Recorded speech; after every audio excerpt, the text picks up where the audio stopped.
Hello, everybody.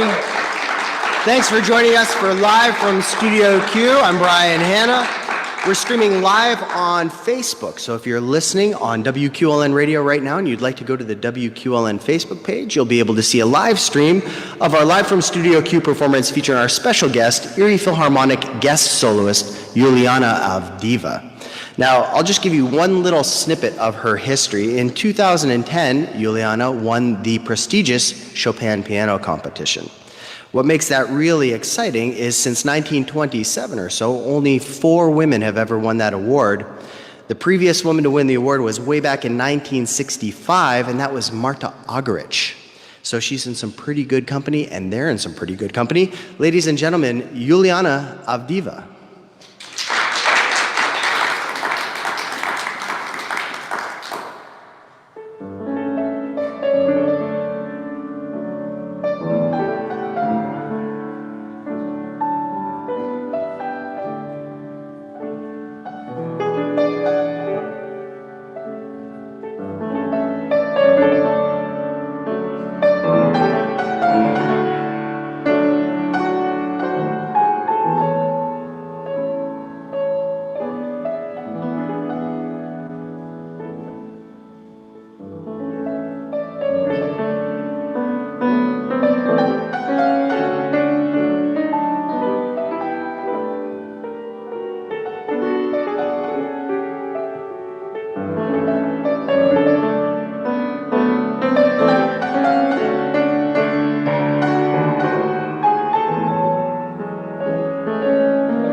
That was beautiful. The Tchaikovsky Meditation, Opus 72, you said?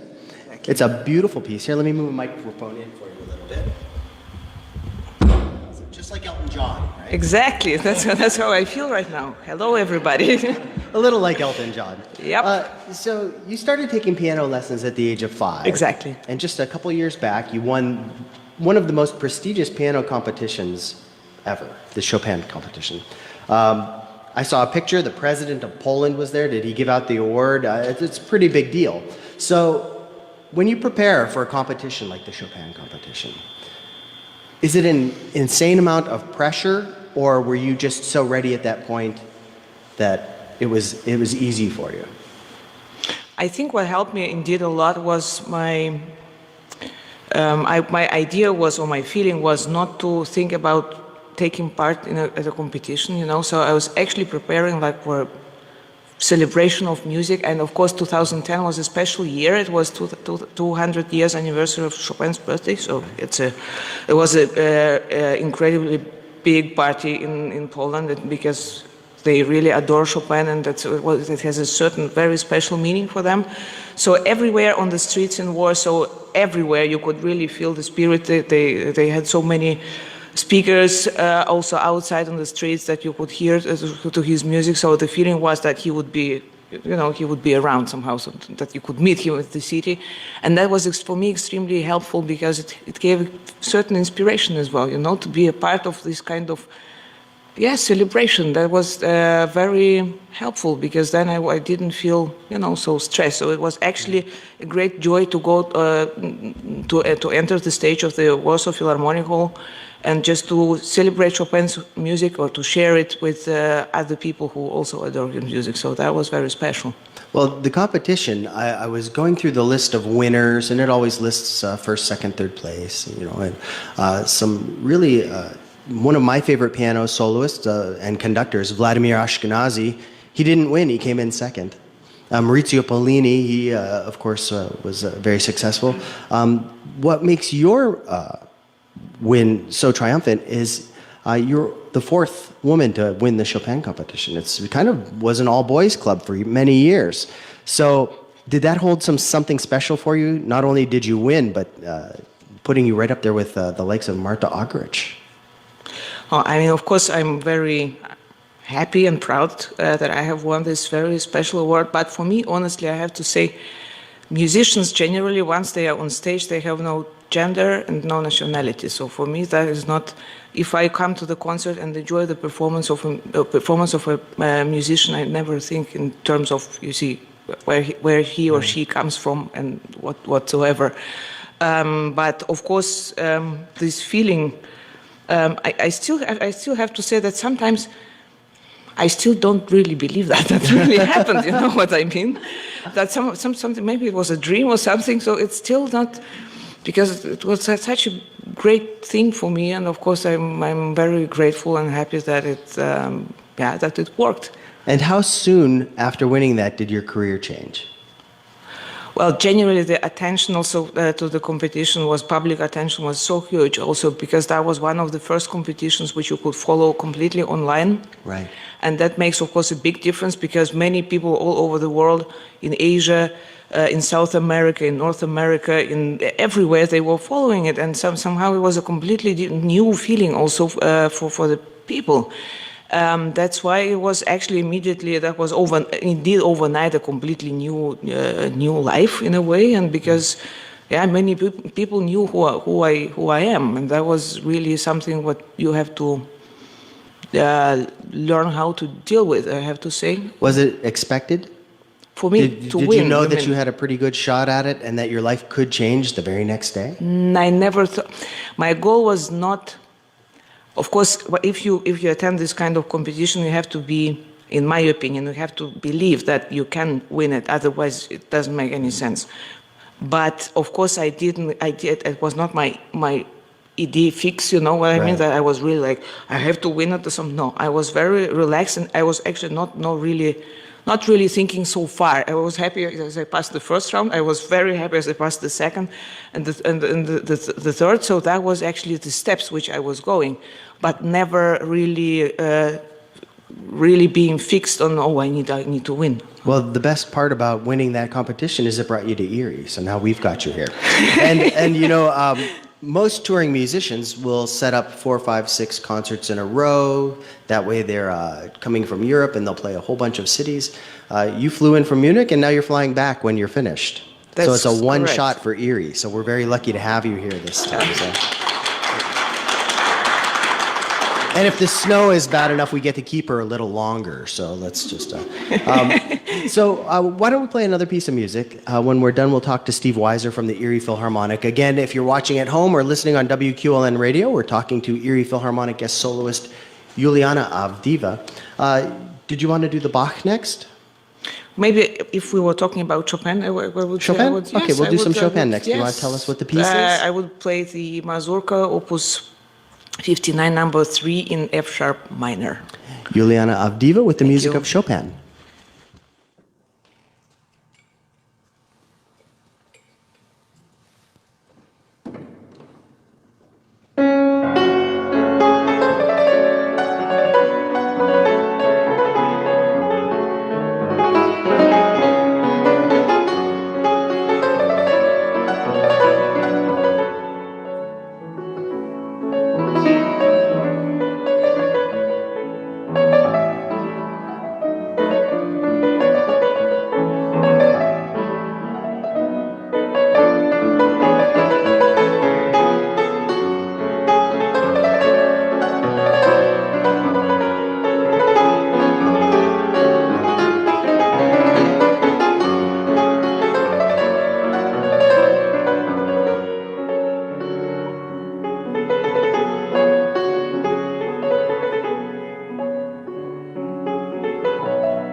Yulianna Avdeeva, With the music of Chopin, we'll let you rest for just a minute, and we're going to talk to Steve from the Erie Philharmonic, Steve Weiser. Here, let's switch up a little bit. I'll give you this microphone. I'll grab the red microphone. Just stay in the white lines there. This is our dance. Steve and Brian show. So that's how we got. There we go.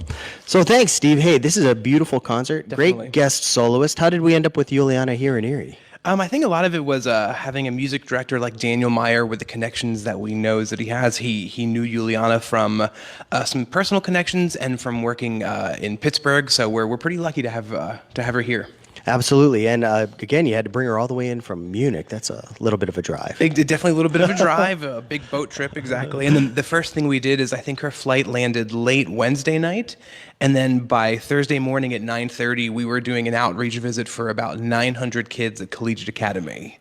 It's a great way to expose these kids to some real professional musicians. The Philharmonic does a lot of outreach programs, don't you? How many a year? Every time we have a concert, we at least do one or two, and then we kind of do some in between. We do a lot over the summer, and this past outreach one was special because we actually were able to have Daniel sort of MC the event, and normally they get stuck with me. Right. And it's not, I don't have the hair, I just can't do any of the stuff. So, but it was fun to have Daniel sort of act as host. He had great questions, he talked to the kids, and it was incredible to see the auditorium at Collegiate Academy fits about 900, and it was full. And they were the best audience I've ever seen. You could have heard a pin drop in there. It was pretty fascinating. Well, I think it's going to be the same thing Saturday night at the Warner Theater. Great program. The Beethoven Third Piano Concerto, stunning. Definitely. Yulianna as the guest soloist. Also in that concert, John Adams' Short Ride in a Fast Machine. 4 minutes of fury, and I don't know how you would describe it other than it's a brilliant piece. It's John Adams, if you're not familiar. He comes from the same school as you would get Philip Glass or John Cage. But I think of him as a slightly more dramatic composer. He's a little bit more melodic. When you have a minimalist composer, they tend to stick with rhythms and chord changes, and you get your motion through the rhythms and the changing of the chords and the modulations, whereas John Adams can really build in a beautiful melody. Definitely. In the middle of Short Ride in a Fast Machine, it opens with a wood block. And about a minute and a half in, you're ready to plug your ears because the wood block doesn't stop. It's setting the drive, it's setting the tempo, it keeps everybody moving and in sync. And right in the very middle, he just stops with the wood block, and the brass comes in with this massive, beautiful fanfare, wonderful melodies. Can you tell who is the percussionist and who's the brass player up here? We're going right for the brassing. Enough of the wood block. And we're like, oh, and the wood block has to stop for a little bit. It's so... But it's a beautiful piece, and it's 5 minutes. Great way to kick off this piece of music. And there's something very similar, though, about that brass section that I was just talking about, is a very similar section will make an appearance in the Copland Symphony No. 3. Symphony No. 3 by Aaron Copland, huge piece. Right at the end of World War II, America was looking for the Great American Symphony. Serge Koussevitzky and friends commissioned a piece by Aaron Copland. Now, what made this tough for Aaron Copland is not only did he have the pressure of trying to create a great American symphony. Now, he'd already had plenty of success coming into this, but now was his time. Serge knew he was the guy to do this. But he didn't only have to please millions of Americans, he had to please Serge Koussevitzky. Now, Serge had a penchant for grand orchestral pieces of music. He didn't like cute little ballets or cute little pieces. He wanted something huge, and Copland delivered. Right. I mean, for me, when Daniel and I were programming this season, we were talking about this last year, I'll take full responsibility for picking this one, because it was one of my final memories of when I was a student at Aspen. I think, doing the math, it was one of the last concerts I ever played was Copland 3 under Robert Spano with the huge festival orchestra out at Aspen. And it changed my life as a piece of music. And I didn't know that much about it going in. So when all of a sudden you get to the fanfare, when it finally shows up after 3 incredibly long movements, you start the 4th movement with the fanfare for the common man. And it was like a beacon in the night. Like, it's an incredible feeling. And for some reason, I wasn't one of the percussion instruments needed for that movement. So when they went to rehearse it, I didn't even have to study it because I wasn't as part of that. So it came as a surprise where you're like, oh, I know this tune. Right. And it's an incredible feeling when you go through almost 35 minutes of music and then that fanfare. It starts in the flutes and kind of builds up. It's hard to recreate. And of that. course, you'll recognize it. And originally, the Fanfare for the Common Man was written years before this, kind of to help the war effort. It was a part of a commission of 15 fanfares an orchestra commissioned. It was just one of those. And when Copland was commissioned to write this symphony, he thought this would be the perfect addition to this 45-minute piece. So he actually started from the back and worked his way forward. And it's a brilliant piece. It's 45 minutes of sheer American brilliance. So you don't want to miss that. And then, of course, the Beethoven. Right, exactly. And I think it's the continuation of our Beethoven Festival, and we want to be able to do over the course of 4 years, ending next year with his 250th birthday, we sort of wanted to hit the symphonies that you know about and then make sure we get these little sort of diamonds in the rough. And obviously everyone knows about the Third Piano Concerto, but we definitely wanted it to be sort of front and center as one of our main offerings this year as part of the Beethoven. And I can't wait to hear it with Yulianna. The first rehearsal's tonight with everybody, and it'll be fun. And I was reading that when it actually premiered, Beethoven was the soloist. Right. And I was reading an anecdote that his page turner was terrified because as he's turning the pages, he sees nothing. Just little notes here and there, a little scribble to remind Beethoven what to play next, but Beethoven hadn't had time to write out all of the piano part. He just had the entire thing in his head. All he did was make himself little notes so he would remember where the orchestra was supposed to do certain things. Could you imagine being that page turner? I wouldn't want to do that. The pressure would be too much. So it's going to be a beautiful concert. More information is at eriephil.org. Definitely. You can call them 455-1375 for tickets. Now, we'll just take 1 second because I want to ask Yulianna about some recordings she's done, and then we'll be back to finish up with the music of Bach. Let me put this back together for you. Oh, thank you. There you go. Just like Elton John again. Exactly. So you've got a number of recordings out. Yes. I was online looking at everything from Chopin to Mozart. Do you want to tell us a little bit about some of your recordings and where people can find them? Sure. I have done several recordings in the past years. For me, one of the most moving, or also one of the most interesting recordings, was my recording with Orchestra of 18th Century and Maestro Franz Bruggen on a historical piano. It was a rare piano, a real rare French piano from 1847 in a very good condition. So, of course, Better condition than this? Is this piano from 1847? We don't know when this piano is from, but it works pretty however, well. yes, it's a very good one. However, it was generally for me this experience playing on historical instruments is something very special because it gives me, I call it time machine. Because of course Chopin or most of the composers, Beethoven, neither whoever, so they were composing actually for another instrument, not for the Steinway or a piano grand which we use now. So the piano sound was completely different. It had much more overtones. The sound was much weaker and shorter, but for that it had much more colors. So it's actually completely different piano playing when you're on those instruments. And for me it's actually very interesting experience because then I really have a feeling that I dive into this world in the sound world which surrounded Chopin as he composed his music, and it gives me a feeling that I'm coming closer to his original idea. You know what I mean? It's much more authentic. Yes, in a way. But I'm doing that really very rare, but that was to have a chance to work with Maestro Bruggen. That was absolutely amazing because his inspiring approach, generally his feeling of music, that was so wonderful, and I enjoyed it so much. My last recording was dedicated to Bach's music. At one point I realized that Bach was the composer somehow whose music I was playing really from the very beginning, from the age of 5, and somehow I had a really very strong desire to express my understanding and feeling of his music at the moment. So that's why It's a real complete Bach recording. It's the music of Bach is enjoying a little bit of a resurgence thanks to Yo-Yo Ma too. He's promoting the Bach cello suites all over. He's doing performances all over of the complete cello suites, 80 minutes in a row, because he thinks it's so important. Even 300 years later, it's such a solid foundation for everything we do now. So it's wonderful that you can bring a little Bach back to the forefront, and you're going to do a little Bach for us now, aren't you? Exactly. I will play the Bourée from the second English suite in A minor. Here's Yulianna Avdeeva and the music of Bach.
Yulianna Avdeeva, thanks so much. That was beautiful.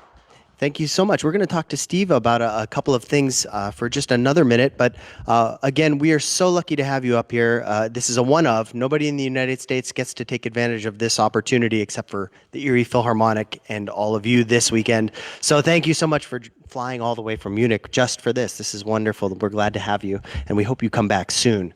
Get that? Yeah, Got that? Okay, we're working on that now.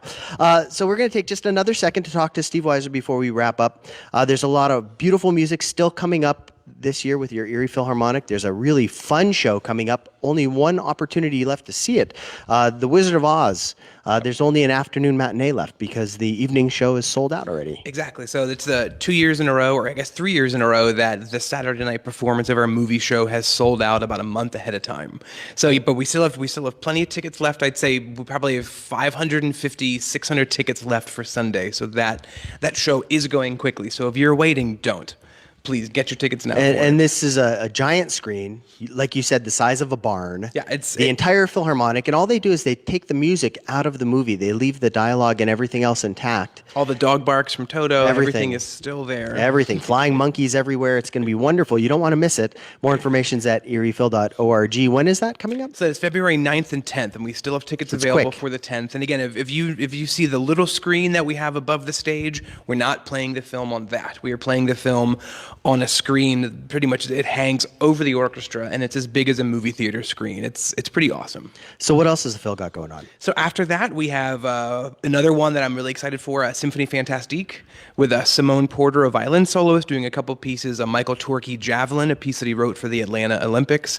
But the star of that will be Symphony Fantastique. We're renting big church bells from Pittsburgh Symphony to bring up. And it's an incredible, for me as a percussionist, do it again, but I've had to play the bell part many times in that piece, and it's incredible. It's an atmosphere that you rarely get created. Certain pieces always have that kind of special moment.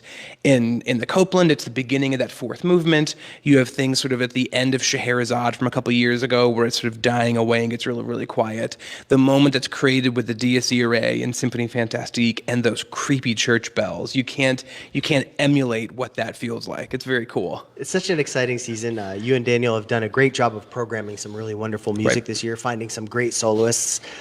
We won't talk about next year's soloist. I had a little sneak peek, but oh boy, just wait till you see who's coming next year. But wonderful work this year, and thank you so much for bringing Yulianna in and for bringing her to WQLN today. More information on all of the Erie Philharmonic ticket purchases, check out their shows. Where do you get it? eriephil.org, phone number 455-1375. Our Facebook page is always up to date, and we actually just released 2 new apps for iPhone and all Android devices that came out this past Sunday, and it's great. Check it out. You can purchase tickets. There are behind-the-scenes special event experiences kick in when you walk in the Warner Theater. It knows that you're there, and it gives you different experiences that no one else can get between behind-the-scene program notes, sometimes special deals. So the app high is tech. It's pretty cool. The app is out now as well. So it's some wonderful opportunities. Thanks to our friends at the Erie Philharmonic. Thanks again to Yulianna Avdeeva. Your website, is it yuliannaavdeeva.com? avdeevapiano.com. Easy to find. I'll put a link to that on our Facebook page so that you can hunt it down there. Information on her recordings, her biography, her tour schedule, everything is right there. And then again, eriephil.org for more information on the Erie Phil. Thanks, Steve. Thank you, Brian. Thanks, Yulianna. And thank everybody at home for joining us. Thanks, Aaron, Tyler, and Dan for engineering today's broadcast. And thank you to everybody for joining us on Facebook Live and on WQLN.org and here in the studio. Thank you, everybody. Have a great afternoon. Thanks.